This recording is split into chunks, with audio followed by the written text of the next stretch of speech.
देखिए, यूँ तो काफ़ी ऐसे जीरो कॉस्ट मार्केटिंग आइडियाज़ होते हैं जिन्हें अगर हम यूज़ करते हैं तो हम बिना पैसे खर्च किए या बहुत कम पैसे खर्च करके अपनी अच्छी खासी मार्केटिंग कर सकते हैं।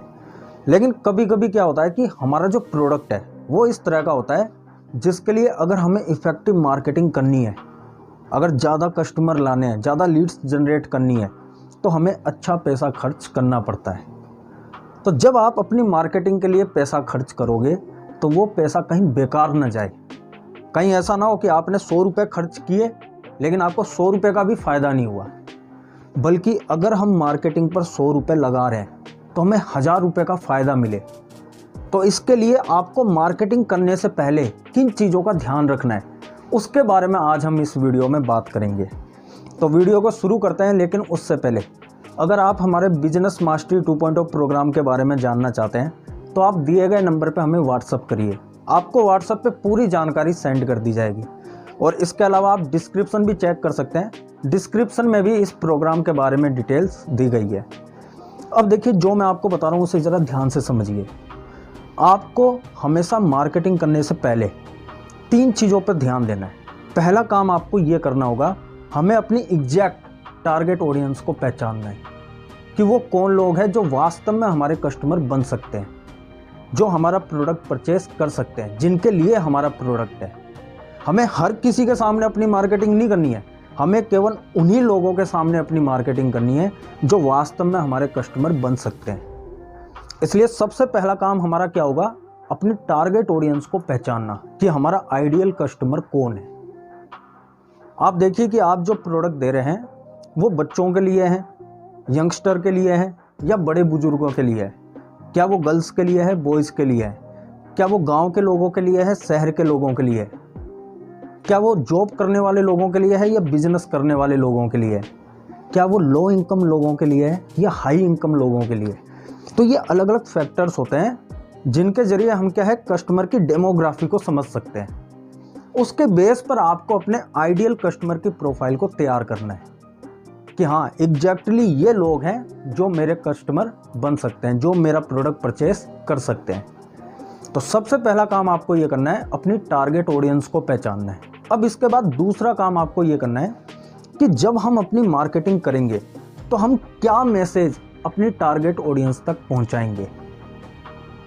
हमारा जो भी एड कैंपेन होगा, जो भी मार्केटिंग कैंपेन होगा, तो उसमें हम क्या मैसेज डिलीवर करेंगे। हमें अपने आप को किस तरह से मार्केट में पोजीशन करना है।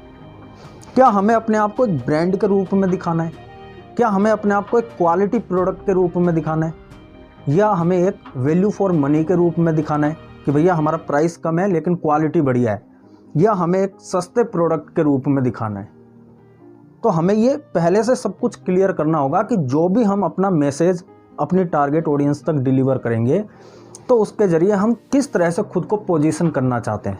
हमें अपने मार्केटिंग मैसेज को इस तरह से तैयार करना होगा कि हमारी टारगेट ऑडियंस को ये महसूस हो कि भैया हमारा प्रोडक्ट हमारे सभी कॉम्पिटिटर्स के कंपैरिजन में सुपीरियर है, सबसे अच्छा है।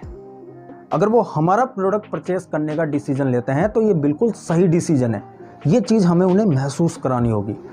तो हम जब भी अपनी मार्केटिंग करेंगे तो जो मैसेज हमें डिलीवर करना है उस पर आपको ध्यान देना पड़ेगा, ताकि कस्टमर को हमारी जो है यूएसपी के बारे में भी पता चल जाए और जिस तरह से हम खुद को पोजीशन करना चाहते हैं उस तरह से हम खुद को पोजीशन कर सकें।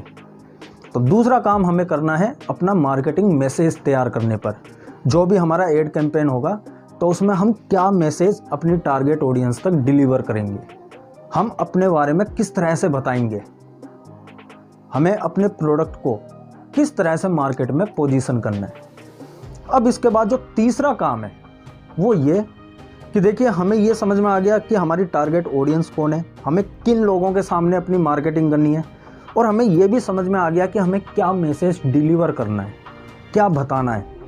अब तीसरा काम कि हमें मार्केटिंग का कौन सा चैनल यूज़ करना है ताकि हम कम से कम पैसे खर्च करके ज़्यादा से ज़्यादा फ़ायदा उठा सकें, कम से कम बजट में हमारी मार्केटिंग भी हो जाए और ज़्यादा से ज़्यादा कस्टमर हमारे पास आ सके।